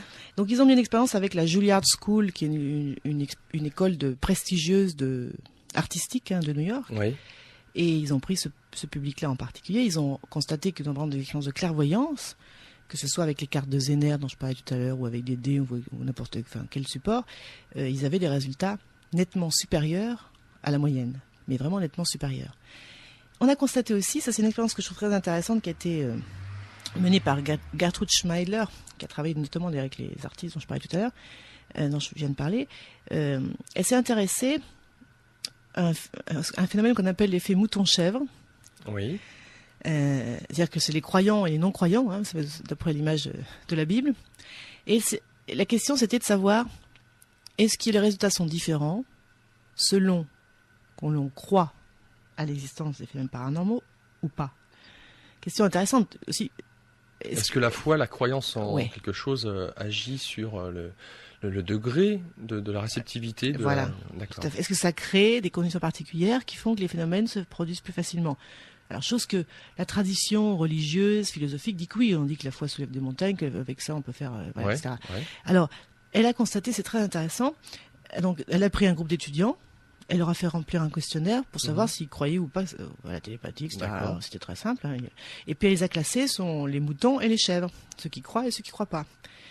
Et elle a constaté, en leur faisant faire ensuite les tests, soit de télépathie ou de clairvoyance, que ceux qui ne croyaient pas avaient des résultats nettement inférieurs à ce que voudrait le hasard, comme s'ils sabotaient leur inconscient, sabotaient les résultats. D'accord. C'est très intéressant, parce que c'est à l'envers, là, cette fois-ci. C'est-à-dire qu'il y a une ligne de base du hasard, comme je disais avant, hein, pour l'histoire des dés, c'est très clair. Bon. Eux, ils avaient des résultats nettement inférieurs à ce que voulait le hasard. Donc, il y a un effet, et ça ne fait que conforter l'hypothèse, en tout cas, comme quoi le mental influe sur le résultat. Et que donc, effectivement, les gens qui ont plus de capacité sont des gens qui lâchent prise, a priori. Ont cette capacité aussi à lâcher prise et à se laisser... Enfin, je sais pas quel mot employer. Se laisser aller. Tout simplement. Voilà. Et c'est ce qu'on appelle, dans parapsychologie, l'effet mouton-chèvre. D'accord. Ou le psy négatif. Et c'est intéressant parce que, dans la vie courante, souvent on dit, il y a des gens, vous rencontrez, vous dites, il me file la pêche. Hein. Vous voyez ? Il y a un truc qui fait que... À son contact, on voilà, sent ou plus le contraire, ou le contraire. Dans l'expression de la vie courante, on parle d'atome crochu. C'est pareil, une autre expression qui fait partie. C'est ça en fait aussi. Hein, c'est cette espèce de truc qui fait que où on dit que quelqu'un va transformer tout ce qui touche en or. Autre expression. D'accord. C'est les winners. Évidemment, la version années 80, c'est les winners, c'est les gagnants. Mais l'importance du mental. Oui, bien sûr, l'importance du mental.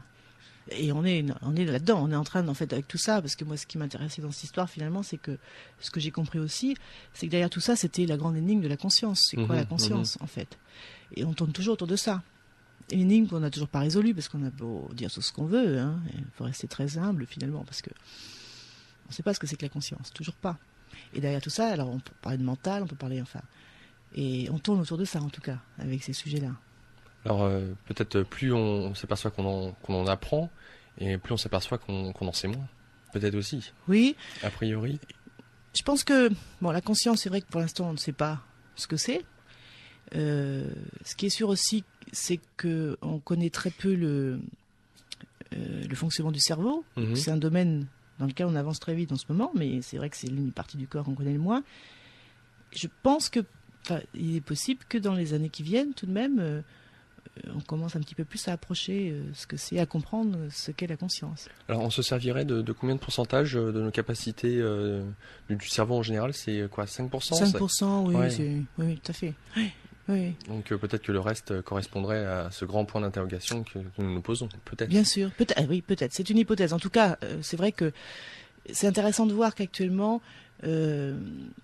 parmi les scientifiques, ceux qui s'intéressent le plus, entre guillemets, à ces phénomènes-là, ce sont les neurologues en ce moment, parce que plus ils avancent, plus ils s'intéressent, évidemment, aussi sur c'est quoi la conscience. Hein.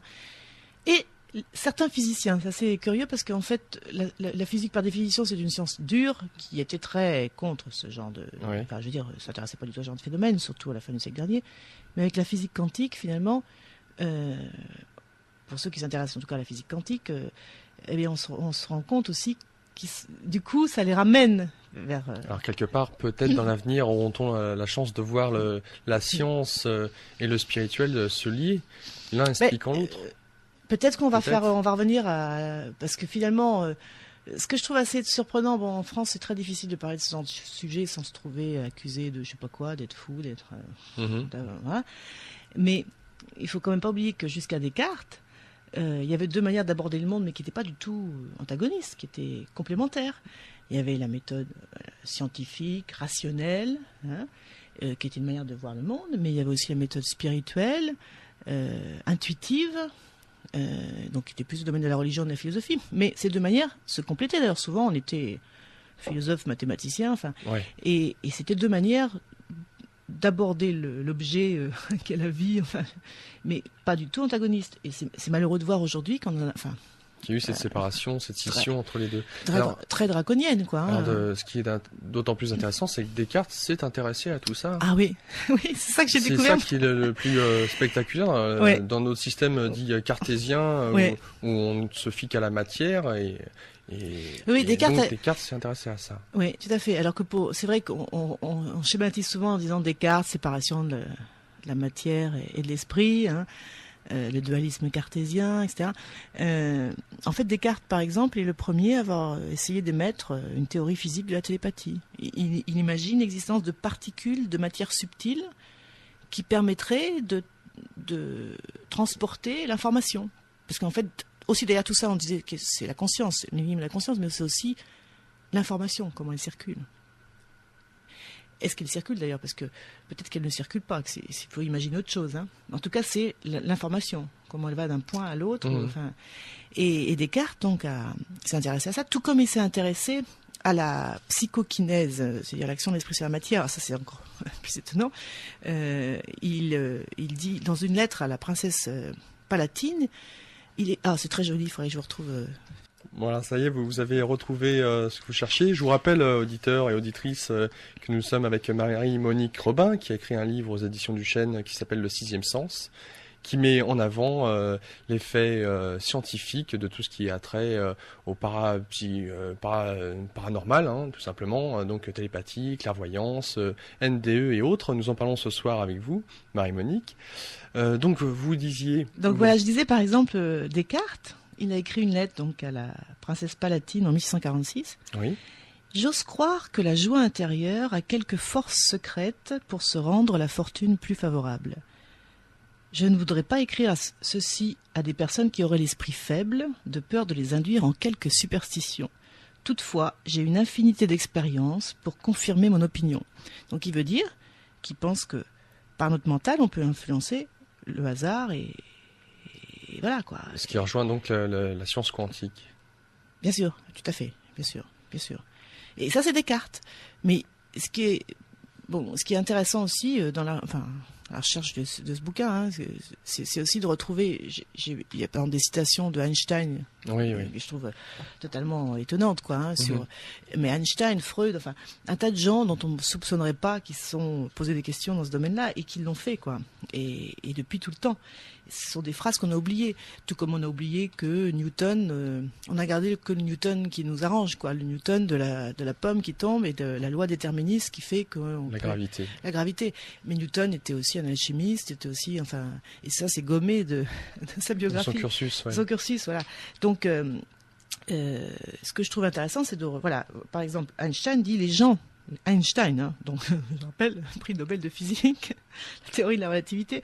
Les gens qui, comme nous, croient en la physique savent que la distinction entre le passé, le présent et le futur n'est qu'une illusion obstinément entretenue.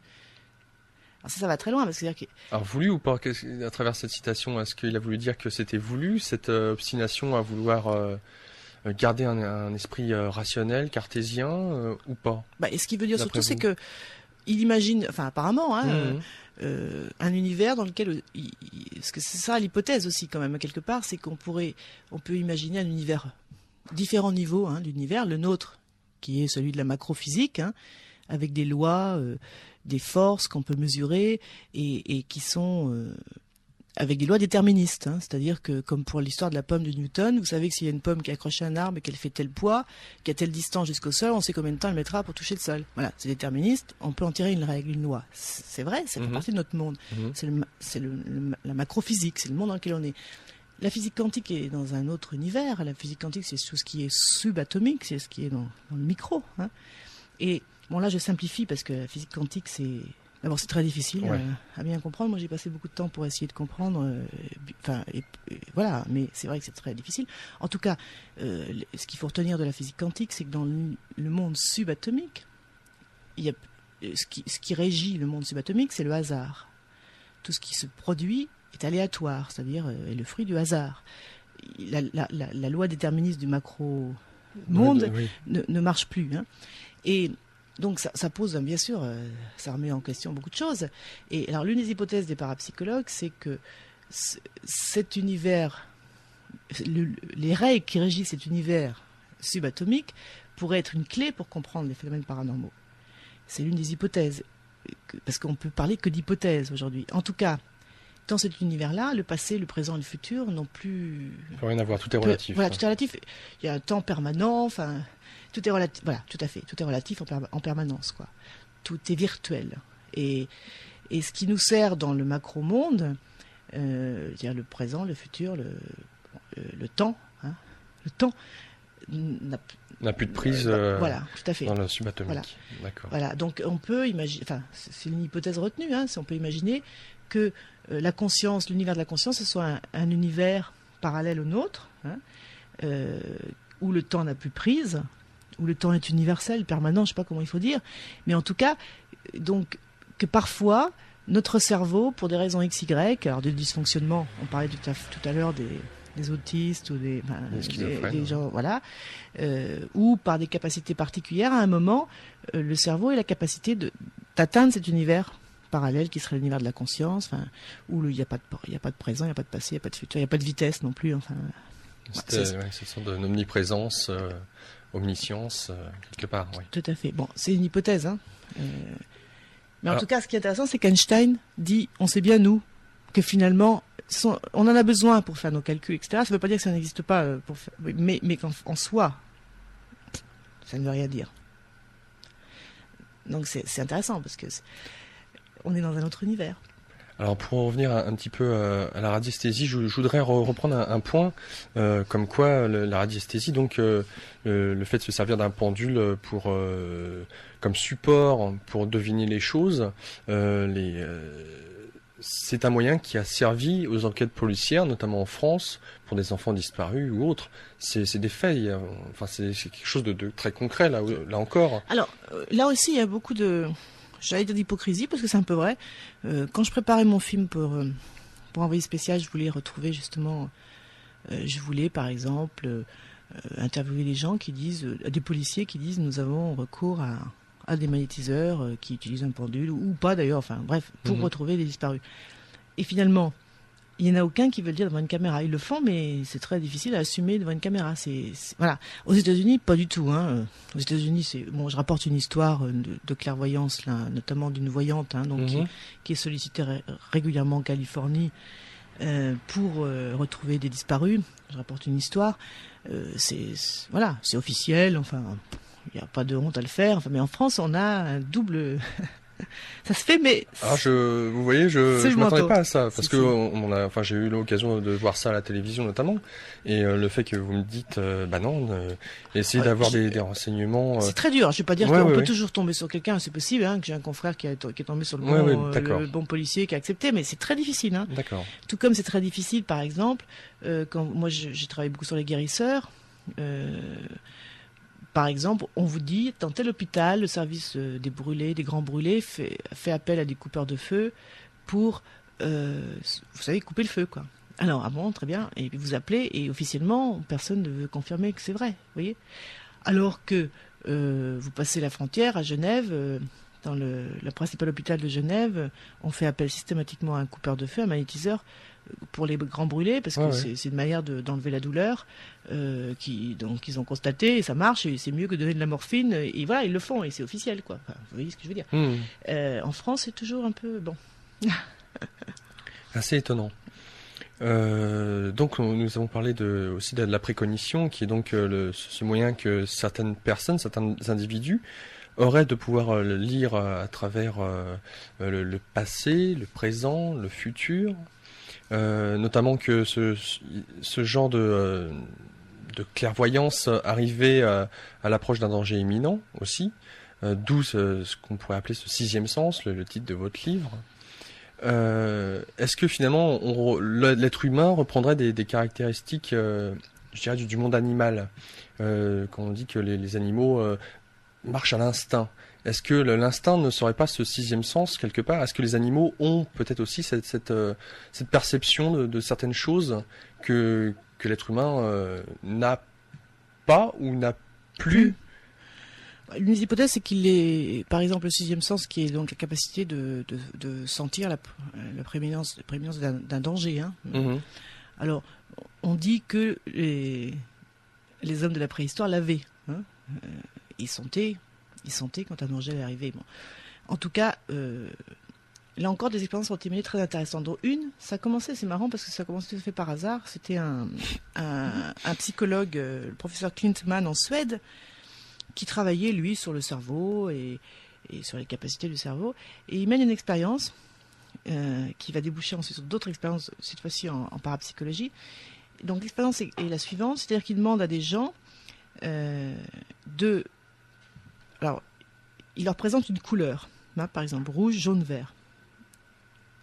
Donc les gens voient la couleur. Et après, il leur présente un écriteau sur lequel est écrit le nom d'une couleur. Vous m'avez suivi ? Oui, tout à fait. Alors, qu'est-ce qu'il fait ? Donc, il constate d'abord que si vous présentez la couleur rouge et qu'ensuite vous avez le mot rouge derrière, le temps de réponse entre les deux, parce qu'il faut le dire à voix haute, est beaucoup plus court. Donc, c'est comme si le cerveau... c'est plus simple, quoi. Vous voyez, si on vous montre du jaune. Le lien est plus simple. Voilà. Alors après, il mesure le temps. C'est ça qui est très intéressant. Donc, il mesure d'abord le temps de réponse entre les deux. Il constate que le temps est plus court s'il y a une correspondance exacte entre le nom marqué et la couleur. Voilà, exactement. Et après, il mesure le temps que met la personne à donner la première réponse. D'accord ? C'est-à-dire qu'il ne sait rien encore. Enfin, vous voyez ce que je veux dire ? Oui. Il ne sait surtout pas ce qu'il y aura derrière. Et en fait, le temps est plus court quand il y a une correspondance entre les deux, ce qui veut dire que le cerveau anticipe. Vous me suivez ? Oui. Il anticipe, c'est-à-dire que on est dans la précognition, on a la capacité de voir le futur, un événement futur, même si c'est immédiat. Hein. Et donc le temps est plus court, c'est-à-dire que le cerveau est capable d'anticiper et de voir déjà quel est le mot qui va être écrit. Vous comprenez ? Oui, tout à fait. Ouais. Ça donne l'idée à plusieurs chercheurs, dont le professeur Bierman, Dick Bierman, qui est à l'université d'Amsterdam. Ensuite, à un autre, un Américain, Dean Radin, qui est un grand parapsychologue américain, qui ont mené une expérience qu'ils appellent de sixième sens, vraiment dans le sixième sens, dans le sens de précognition, de prémonition, donc cette espèce de capacité à anticiper très rapidement un événement futur. Est-ce qu'on peut appeler aussi ça de la synchronicité ? Alors, ça c'est à la synchronicité. Moi, je le vois plutôt comme la correspondance entre deux événements fortuits, mais qui vont avoir un sens, un petit peu comme Jung l'avait déterminé. Donc, je le vois plutôt dans le cadre de la voyance, la clairvoyance. Là, on est vraiment dans l'anticipation. Et donc, l'expérience qu'ils ont faite, la même a été répétée. Donc, je dis bien aussi à Édimbourg, à Amsterdam, aux États-Unis, la même expérience avec les mêmes résultats. Donc, ils demandent à des volontaires de s'installer devant un écran de télévision. D'accord. Ils leur mettent des électrodes au bout des doigts, encore une fois. Et c'est un plétisgramme, voilà. Ces électrodes permettent donc de mesurer l'afflux sanguin au bout des doigts et l'humidité de la peau. Parce qu'en fait, dès qu'on a une émotion, il y a une légère humidification de la peau qui est très subtile, mais qu'on peut mesurer. Et ça donne une courbe en permanence. Hein. Et donc on peut mesurer l'état psychologique de la personne. Et voir surtout s'il y a des évolutions et des variations. Et donc l'expérience consiste à envoyer de manière aléatoire, c'est-à-dire que on ne sait pas, c'est l'ordinateur qui choisit au hasard des images dans une banque d'images, qui sont des images de deux types, soit de type, disons, positif, c'est-à-dire c'est des trucs sympas, des papillons, des oiseaux, je sais pas quoi, ou des images très agressives, très violentes, qui sont soit de type sexuel aussi d'ailleurs, enfin des trucs qui provoquent une émotion forte. Et ils ont constaté que, et on mesure, alors évidemment, juste quand une image arrive, on ne sait pas parce qu'il peut y avoir 3 images sympas, une pas belle, et puis c'est complètement aléatoire, donc on ne sait pas. Ils ont constaté que, évidemment, quand une image agressive arrive, il y a une réaction très forte. Et voilà, et c'est ce qui est logique, mais aussi, et au fur et à mesure qu'on répète l'expérience, ils finissent par anticiper l'image agressive qui va venir, donc ils réagissent juste avant. D'accord. Oui. Et donc les électrodes au bout des doigts relèvent la sudation et le courant. Voilà, que va provoquer l'image, mais que va provoquer l'image. Donc ce qui veut dire qu'on mesure l'anticipation. Encore une fois, la capacité humaine à anticiper un événement. Et on est donc dans la précognition, c'est-à-dire on est dans la vision du futur. D'accord. Et ça, cette expérience a été menée dans plusieurs laboratoires et a été publiée, et confirme donc cette hypothèse de ce que vous disiez, donc de notre capacité à sentir un danger. Chose qu'on vit tous plus ou moins dans la vie courante, finalement. Plus consciente ou inconsciente. Voilà, tout à fait. Alors, ça peut être par des rêves, etc. Donc ça, c'est une expérience qui a été reproduite. Mais alors, pour ce qui est de la précognition, il y a eu beaucoup... Alors j'ai relevé certains faits qui, je trouve, sont saisissants, notamment de la part d'artistes, des écrivains. Alors nous avons l'exemple du Titanic qui est vraiment saisissant. D'ailleurs, j'aimerais le lire pour que les auditeurs puissent se rendre compte de la chose. Alors, le Titanic. La mort attendait-elle le Titanic le 14 avril 1912 au large de Terre-Neuve? C'est ce que laissent entendre les messages prémonitoires collectés après le naufrage du plus grand paquebot du monde. Rêve, vision ou prédiction de médium, les chercheurs ont accumulé une foule de témoignages, dont 19 ont été attestés par plusieurs témoins. C'est ainsi que Colin MacDonald a refusé un poste d'ingénieur sur le Titanic car il pressentait un danger imminent. De même, à l'instar du financier Pierpont Morgan, de nombreux passagers ont annulé leur réservation. Un homme d'affaires de Londres, John Connon Middleton, a rêvé 2 nuits de suite qu'il assistait au naufrage du paquebot et a fini par repousser son voyage.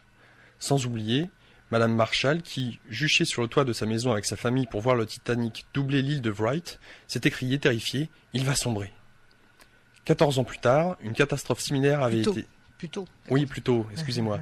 14 ans plus tôt, une catastrophe similaire avait été décrite par Morgan Robertson dans son roman « Futility of the Wreck of the Titan », dans lequel il mettait en scène le plus grand paquebot jamais construit par l'homme. 70 000 tonnes, 2500 passagers, et 24 canots de sauvetage. Le Titan, donc qui est tiré de ce roman, dont c'est la première traversée, heurte un iceberg en plein Atlantique à une vitesse de 25 nœuds et coule en emportant la plupart de ses passagers. Un jour d'avril. Curieuse coïncidence. Avec ses 66 000 tonnes, ses 2230 passagers et ses 20 chaloupes, le Titanic filait à 23 nœuds lors de la collision fatale qui fit 1491 victimes un 14 avril. Voilà. Donc mais ça, on peut dire c'est le hasard, c'est la coïncidence. Voilà, d'ailleurs, c'est énorme. C'est énorme. Hein. Oui, mais moi, dans chaque chapitre, j'ai un petit encadré, vous avez vu, qui s'appelle l'œil du sceptique, hein, Oui. qui reprend les arguments des sceptiques. Alors, par exemple, par rapport à cette histoire, ils vont dire que que c'est le hasard, quoi, hein, que c'est des coïncidences, et que voilà, pure coïncidence, rétorquent les détracteurs du psy, pour lesquels la faculté de précognition n'existe pas. Dans le cas du Titanic, ils font observer que les collisions entre des bateaux et des icebergs dans l'Atlantique Nord étaient fréquentes au début du XXe siècle, particulièrement au printemps, quand les blocs de glace dérivaient vers le sud. Donc voilà. Mais c'est un peu court. Enfin, moi, personnellement, j'ai quand même tenu à chaque fois de rapporter les arguments des sceptiques en disant « mais ils sont toujours les mêmes, hein, c'est coïncidence ». Là, il y a un faisceau de coïncidence qui est quand même assez troublant. Ou alors ils vont dire que c'est de la triche. Dans d'autres secteurs, ils vont dire qu'on a triché. Voilà. Et quand vous avez dit ça, vous avez tout dit, quoi. Les arguments des sceptiques, c'est quand même assez court, quoi. Alors il y a aussi Jules Verne. Oui. Et celui qui est le plus réputé, Michel de Notre-Dame, avec ses fameux quatrains. Voilà. Alors qui est très... vous savez, bon, il y a les gens pour et les gens contre. Enfin, voilà. Moi, j'ai rapporté d'autres, vous savez, les prémonitions dont on dit qu'elles sont les plus importantes. Mais enfin, je trouve, au-delà de Nostradamus, là, j'ai rapporté que l'histoire de Robert Kennedy, par exemple. Ça, c'est très troublant, quoi. Vraiment. Ou Lincoln. C'était Alain Vaughan, qui était un étudiant qui était à l'époque américain, qui était en Allemagne, qui a eu plusieurs fois des flashs prémonitoires d'assassinat de Robert Kennedy tellement prégnants, tellement forts, alors qu'il les a écrits dans son journal, et puis finalement, il a carrément écrit au laboratoire des rêves dont je parlais tout à l'heure, parce qu'il s'est dit là-bas, ils vont bien faire quelque chose. Et d'ailleurs, Stanley Krippner, qui est l'un des chercheurs du Dream Lab, je l'ai interviewé, de l'hôpital de Maimonides, il dit, je me rappelle très bien avoir reçu les courriers de ce monsieur, en disant que Robert Kennedy allait être assassiné, et c'est très précis, quoi. Il parle d'un Indien qui caché derrière une machine à glace. Enfin, c'est exactement la scène, quoi. Ça se passe dans le hall d'un hôtel. Enfin, il a une vision très très précise de ce qui va se passer. Et Stanley Krippner dit oui, mais qu'est-ce que vous voulez que je fasse? Moi, j'allais pas envoyer cette lettre à la Maison Blanche. Alors après, oui, pour un fou, bon. Quelqu'un qui essaie de déranger l'ordre établi, peut-être. Voilà. Voilà. Et Krippner s'en souvient très bien, et Vaughan aussi. Enfin, voilà. Et ou alors l'histoire de la mine de Aberfan dans le Pays de Galles, cette petite fille qui se réveille un matin en disant je suis partie pour l'école, mais il n'y avait plus d'école, quelque chose de noir était tombé dessus. Bon, quelques jours après, il y a eu cet épouvantable 500 000 tonnes de scories qui ont dévalé du poussier de la mine d'Aberfan, et ça a fait 144 victimes, dont une école qui a été complètement rasée, et la petite fille était dessous. Et là encore, il y a un psychiatre londonien qui travaillait sur le rêve, Barker, qui a lancé un appel à témoins par rapport à cette catastrophe de Aberfan, et il y a eu 76 réponses, il n'en a gardé que 24. Il n'a gardé que celle, encore une fois, qui était le plus probable. Voilà, et confirmée par des témoins, par des journaux. Enfin, bon, j'en rapporte quelques-uns avec les noms et tout. C'est des visions prémonitoires extrêmement troublantes. Par rapport au 11 septembre, la fille de J.B. Rhine, dont je parlais tout à l'heure, et de Louisa Rhine, qui a fait un énorme travail aussi, comme J.B. Rhine, elle a notamment, Louisa, récolté énormément de témoignages de cas spontanés sur lesquels elle a travaillé. Mais ensuite, leur fille a continué à travailler là-dessus. Donc, elle raconte qu'elle a reçu, comme on sait que ses parents avaient finalement créé un centre de recherche privé, ils ont quitté l'université, et elle continue de travailler là. Leur fille, Sally Feather, elle s'appelle, elle a reçu, après le 11 septembre, beaucoup de témoignages, dont un que j'ai publié, d'une Canadienne, qui raconte que le lundi 10 septembre, elle s'est réveillée extrêmement troublée, mal, enfin, et avec une attirance qu'elle n'arrivait pas à comprendre pour la télévision. Elle voulait absolument regarder les infos à la télé, elle ne comprenait pas. Et à un moment, elle a eu un flash très très fort du World Trade Center, endroit qu'elle ne connaissait pas, c'est une Canadienne, un endroit qu'elle n'était jamais allée elle personnellement, et avec une vision de sortie de secours. Et elle s'est dit, c'est quand même pas possible, ils vont quand même pas encore bombarder le World Trade Center. Quand le soir, son mari est rentré, elle était dans un état de panique, elle lui a raconté, elle dit, il va se passer le World Trade Center. Bon, et c'était la veille, et le lendemain, on sait ce qui s'est passé. Bon, ça lui faisait avoir reçu une vingtaine de témoignages qu'elle a apparemment donc vérifiés, avec des différentes sources, encore une fois, qu'elle a gardées pour l'instant parmi tous ceux qu'elle a reçus. Voilà, bon, mais des histoires de rêves prémonitoires, enfin un peu. Alors, oui, Lincoln aussi, qui a rêvé de son propre assassinat. Oui, et qu'il l'a raconté à son biographe. C'est-à-dire que de son vivant, son biographe l'a interrogé très régulièrement. Et un jour, Lincoln raconte qu'il a fait un rêve, un cauchemar horrible, qu'il allait à la Maison Blanche et que tout le monde pleurait, et qu'il y avait une atmosphère très lugubre, très funeste, qu'il a traversé, je ne sais plus quelle aile de la Maison Blanche, qu'il décrit très précisément. Et il est arrivé là, il y avait un cercueil, il y avait tous les militaires qui montaient la garde. Il dit mais qu'est-ce qui s'est passé? Et on lui a dit on vient d'assassiner le président. Et voilà. Et l'histoire de Lincoln, on la connaît. Hein, il a été assassiné dans un théâtre, à bout portant avec un pistolet. Bon, voilà, il l'a raconté avant sa mort, évidemment, à son biographe. Bon, mais des histoires comme ça. Il y en a des tonnes. Oui, oui, moi j'en ai choisi quelques-unes. Celles, encore une fois, qui me paraissaient les plus sûres, les plus crédibles, tout ce qu'on veut. Mais il y en a plein, vraiment. Alors j'ai remarqué, je ne sais pas, après avoir lu. Excusez-moi. Mais pas de problème. Je bois un petit peu. Oui. Parce que ça fait quand même 1h30 que nous parlons. Écoutez, on va faire dans ce cas-là. Je voudrais juste vous poser cette question. Après quoi, on va faire une petite pause musicale et puis on va certainement prendre les auditeurs. Et puis par la suite, on continuera sur ce qui nous reste à voir. Il y a encore pas mal. Hein. Nous avons fait 2 chapitres et demi et il y a 7 chapitres. Notamment sur... vous n'avez pas parlé d'Edgar Cayce. Je ne sais pas si vous connaissez. De qui? Edgar Cayce. Ah, si. Oui. J'ai trouvé étonnant, oui. Oui. Je ne l'ai pas gardé parce que il n'y a pas eu de recherche scientifique sur lui. D'accord. Donc comme moi je voulais... donc effectivement, je connais bien son histoire, voyant, guérisseur aussi. Et donc, je voulais vraiment que dans ce livre... on s'attache, surtout on découvre toutes les expériences qui ont été menées en laboratoire sérieusement là-dessus. Alors bien sûr, même si dans chaque chapitre il y a ce qu'on appelle à travers les âges, où j'essaie de montrer la permanence de ces récits depuis la nuit des temps, hein, pour chaque chapitre. Mais donc il y a plein de gens dont je n'ai pas parlé pour ça. Hein. C'était pas un petit peu faire le tour de tous les gens dont on a parlé à un moment. Juste une question, voilà, oui, tout à fait. Savoir, moi je l'appelle Cayce, oui, tout à fait. Edgar Cayce, oui, tout à fait. Mais c'est vrai, hein. En plus il a créé un centre. Enfin, c'est vrai qu'il aurait pu avoir sa place, mais dans ce cas-là, il fallait aussi faire une enquête parce que vous savez, je voulais vraiment, faire un travail sérieux qu'on ne puisse pas attaquer pour des bêtises. Alors. Parce que souvent, dans ce sujet-là, c'est le cas. Ouais. A priori, surtout en France. Voilà, surtout en France. Donc, je me suis appuyée sur, les expériences de quand on parle de Princeton, c'est l'université c'est comme une université les plus prestigieuses du monde. Alors, vous allez rigoler d'une expérience, les sceptiques vont rigoler, parce qu'ils vont se dire, leurs confrères américains s'en foutent. Princeton, je rappelle quand même, c'est vraiment l'une des universités les plus prestigieuses du monde. Il y avait Einstein notamment. Enfin, c'est tous comme, dans la science, ça veut dire quelque chose. En tout cas, ils se sont rendus compte quand il y a les grandes fêtes de fin d'année à Princeton.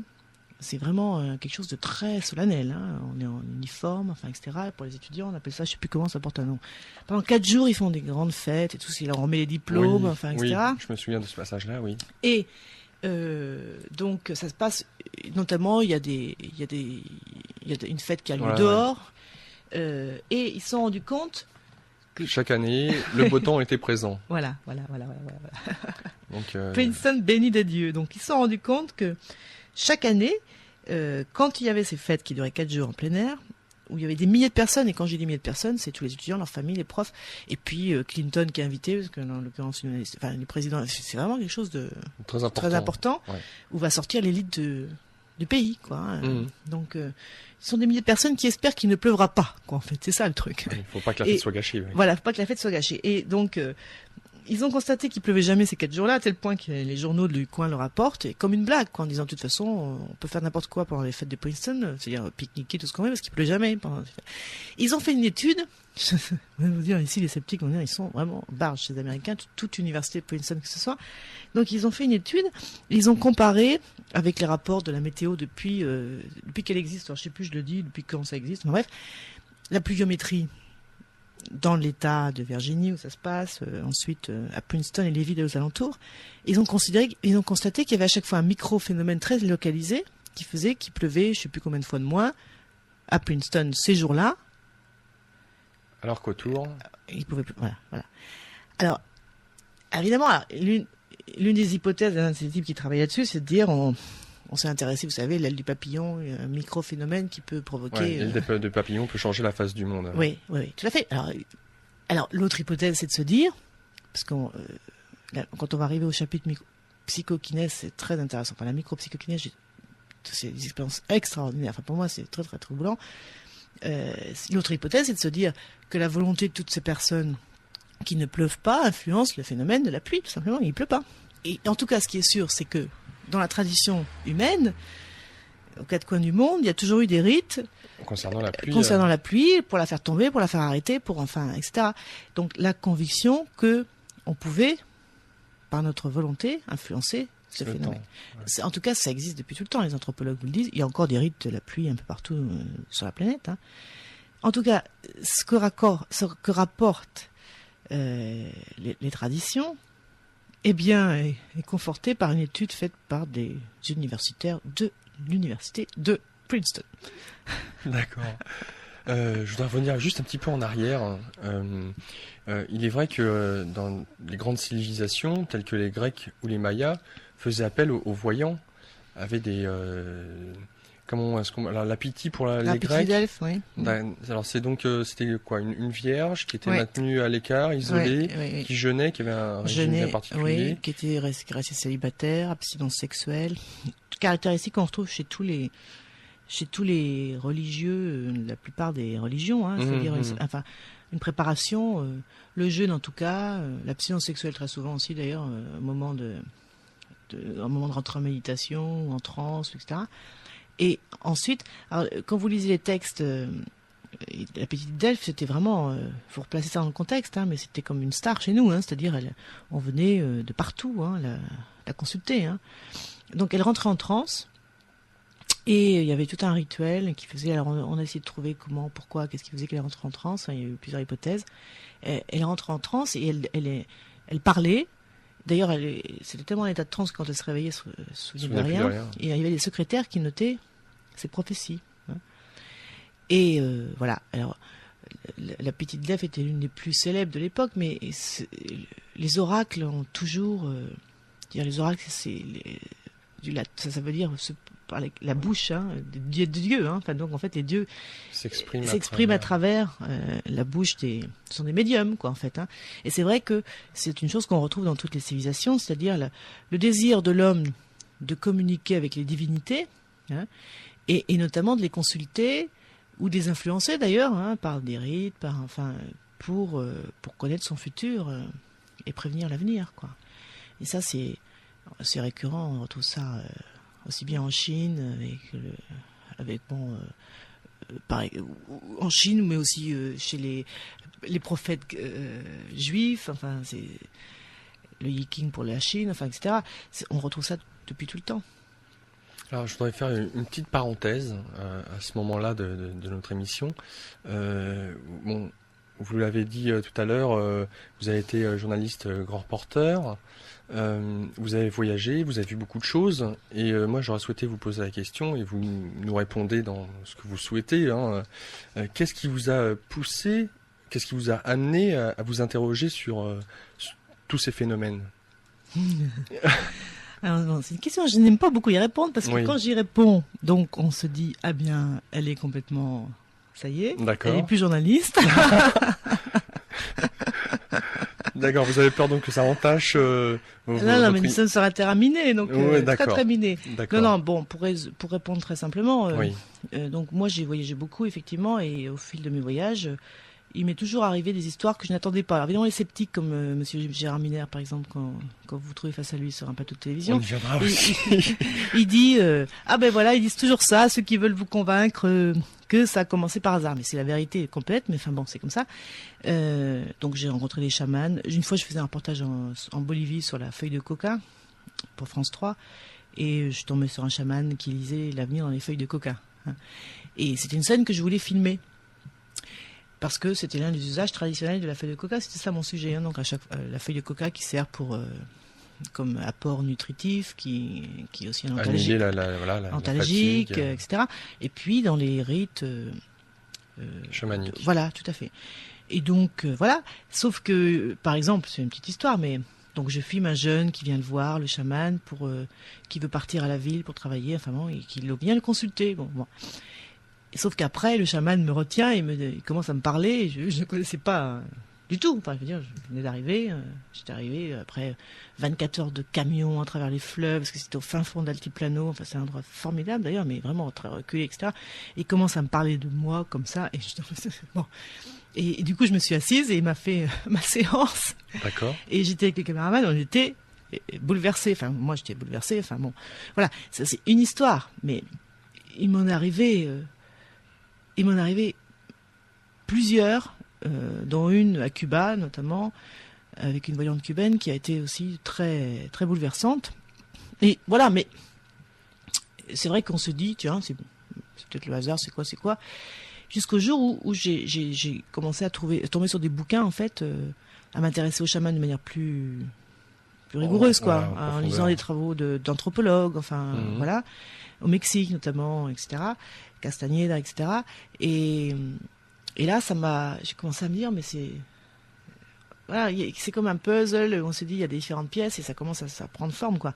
Puis après, quand vous commencez à plonger dans le dossier scientifique et que vous découvrez toutes ces publications qui ont eu lieu un peu partout et que c'est pas connu ici en France, enfin, c'est très surprenant, quoi. Donc, et au fur et à mesure où j'avançais, puis je trouvais qu'il y avait une matière extrêmement riche. Ça me ramenait aussi à la philosophie, ça me ramenait à la religion, ça me ramenait à plein de choses, enfin, à la science. Bon, il se trouve que j'ai fait, enfin, de la science, j'ai allé un peu en maths sup, donc j'ai quand même après, je suis partie en hippocampe. Enfin bref, j'ai quand même quelques bases, quoi. Enfin, je comprends un petit peu les choses, quoi.